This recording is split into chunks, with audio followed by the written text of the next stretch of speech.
जय संतोषी माता। संतोषी माता की व्रत कथा एवं विधि। इस व्रत को करने वाले कथा के पूर्व कलश को पूर्ण भरे, उसके ऊपर गुड़ व चने से भरी कटोरी रखें। कथा कहते हैं वह सुनते समय हाथ में भुने चने व गुड़ रखें।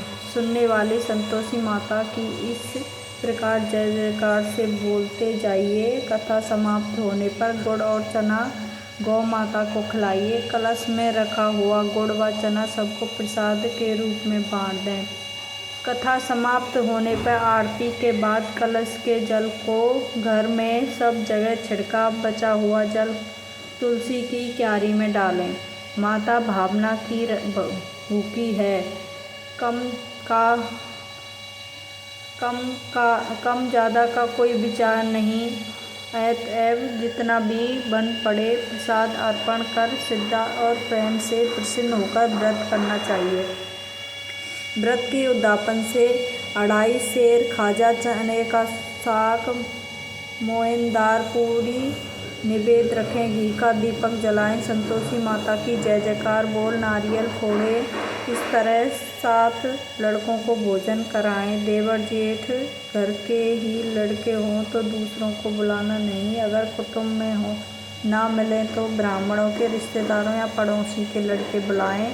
उन्हें खटाई की कोई भी वस्तु ना दें और भोजन करा यथाशक्ति दक्षिणा दें। आइए कथा प्रारंभ करते हैं। एक समय की बात है, किसी नगर में कश्यप ब्राह्मण और वैश्य जाति के तीनों लड़कों में पारंपरिक मित्रता थी। उन तीनों का विवाह हो गया था। ब्राह्मण और कायस्थ के लड़कों का गोना भी हो गया था, परंतु वैश्य के लड़कों का गोना नहीं हुआ था। एक दिन कायस्थ के लड़के ने कहा, हे मित्र, तुम मुकुलावा करके अपनी स्त्रियों को घर क्यों नहीं लाते? स्त्री के बिना घर कैसा बुरा लगता है।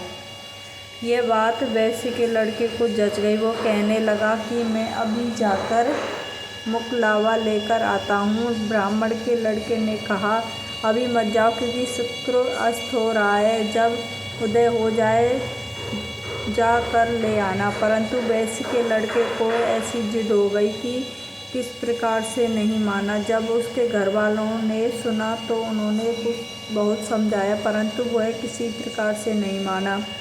अपने ससुराल चला गया। उसको आया देख ससुराल वाले भी चकराए।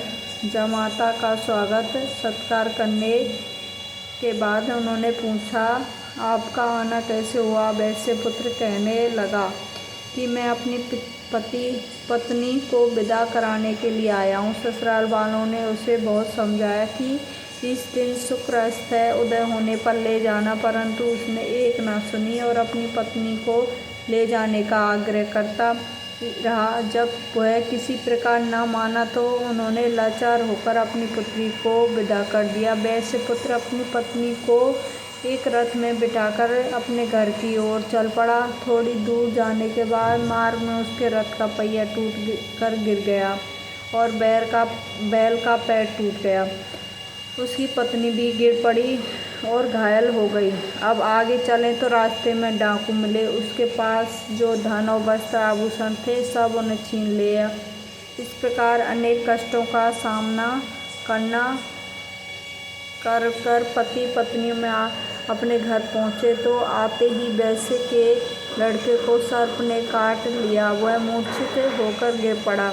तब उसकी स्त्री अत्यंत विलाप कर रोने लगी। वैश्य ने अपनी पुत्र को वैद्यों को दिखलाया तो वैद्य कहने लगे, यह 3 दिन में मृत्यु को प्राप्त हो जाएगा। जब उसके मित्र ब्राह्मण को पता लगा तो उसने कहा, सनातन धर्म की प्रथा है, जिस समय शुक्र के अस्त हो कोई अपनी स्त्री को नहीं लाता, परंतु यह शुक्र के अस्त के समय अपनी पत्नी को विदा करके ले आया है।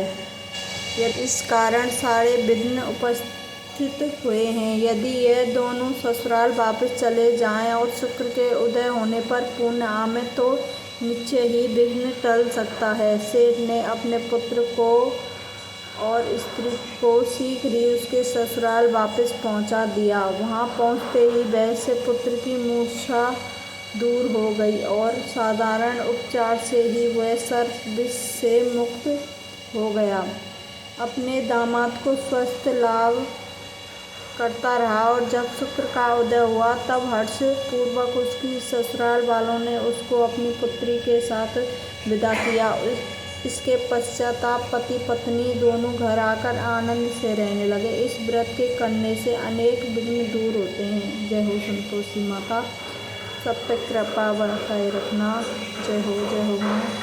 प्लीज़ लाइक सब्सक्राइब करें प्लीज़।